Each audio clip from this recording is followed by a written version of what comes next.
Model, 68-plate Peugeot Boxer 2.0 BlueHDi 435 L4 160S and S flatbed dropside 4.2M needs turbo body, white, flatbed mileage, 104-109 MOT, the 1st of November 2024 engine, 1997 CCDW10 FUC transmission, 6-speed manual, front-wheel drive mechanical summary, starts perfect.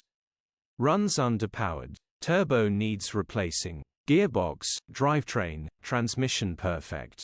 It's had a new gearbox and clutch fitted 2 months ago. 4.2 MTR alloy dropside bed on it. Engine starts and idles perfectly. This is a simple straightforward turbo replacement job. Very clean, good spec, extra long wheelbase, flatbed grin condition summary. Bodywork is very clean.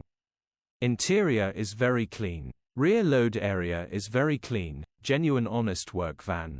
Well looked after van. Features: 1 former keeper, cruise control, electric windows, reversing camera, EU status, Euro 6 HPI, clear. Click the link in the description for pictures and more info. Alternatively, call or WhatsApp us on 074011999723.